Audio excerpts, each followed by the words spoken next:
Hey, I got a whole bunch of things I want to talk about. Answer a few emails, talk about a few people, show you a couple things. So if you're interested in gaming, stick around.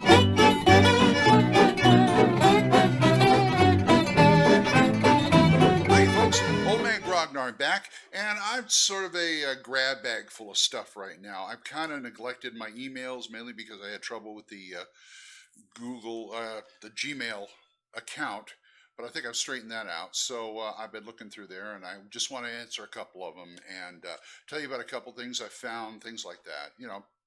The usual miscellaneous show in my new Judges Guild T-shirt, which I bought at North Texas RPG Con this year.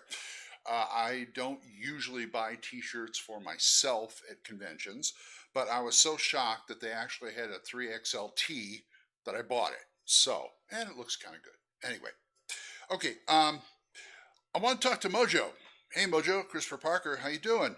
You asked me about episode 65, the ideal party size when you're writing an adventure. Well, that's subjective. And I don't want to, I'm not trying to weasel out of the answer or anything, but it is. When I'm writing an adventure for my group, I know how many people I have, usually about four, so I write four. And I realize it could go up to six, so I like 4 to 6. That's a really good. That's a really good mix right there. Gives you a nice mix of players without getting unwieldy. Some people can do 8 or more. I would rather stick for 4 to 6, and that's what I plan for. If there's less, it's easier to cut it down than to, it's kind of like the old theater thing. They like directors always have told actors, they say, I can always pull you back, but giving me enough to work with. If you're going to go over, fine, I can pull you back. It's the same thing with adventures. If you plan for X amount of people showing up, you planned on 4 and 3 show up, that's easily done. If you plan on 6 and 3 show up, that's easily cut back. The encounters, things like that.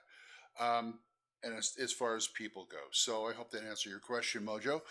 And I want to talk to Tim Snyder. Hey, Tim, how you doing? I've had a lot of fun at his games. Had a great talk with him at the con. Um, and he was telling me about Noteboard once again, which he really doesn't have to because I have one.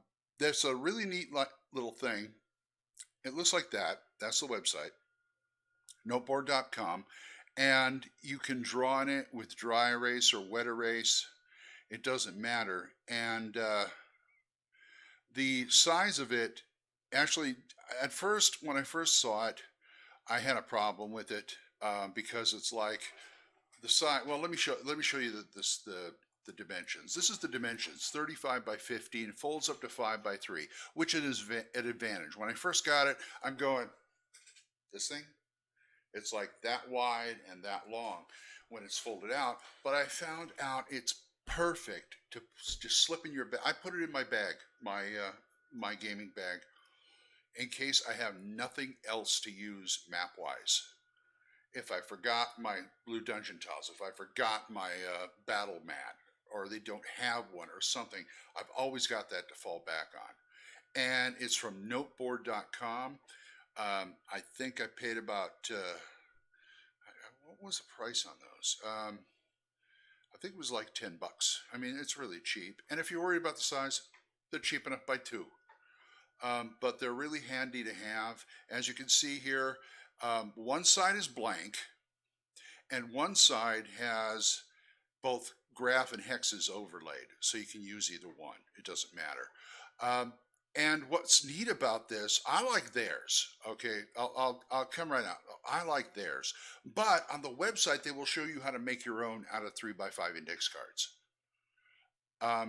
Like I said, I'd rather get theirs because it's better made. But if you want to, do your own, you can do that too. That's noteboard.com. And I also wanted to plug a guy I've been watching. His name's Matt Colville. He looks like that. That's one of his videos. He does a video series called Running the Game. Now, he's had a lot of experience writing for role-playing games, playing role-playing games. He looks rather stern, but he's got some really good information if you don't mind somebody talking real fast.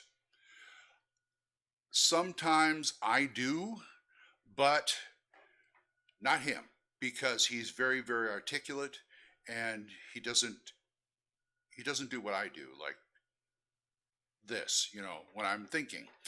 And no uhs or ers. He's very precise and very concise, and you get a lot out of his videos. So that's my shout out to Matt Colville. Oh, and also, my buddy Vince Florio, head of Wild Games Productions, my producer on the podcast. I saw him at a convention recently, and he gave me on the subject. He wanted me to talk about the subject of cheater dice because I'd recently done a dice episode. Um, I said that's not enough for a whole episode, but I could talk about it. There are some people who use cheater dice out there. I don't know of anybody, but I hear they're out there. Cheater dice like weighted dice, loaded dice. And there's places on the web where you can learn how to do that. Um, don't ever go to Vegas and do that, and don't ever come into my table and do that. That's I know how to do it. That doesn't mean I do it, and it doesn't mean I approve of people doing it. A long time ago, I experimented with one of my group. They learned how to shave dice, where you can shave the corners to get it to roll more consistently where you want it. I ended up throwing them away. That's a waste of good dice right there.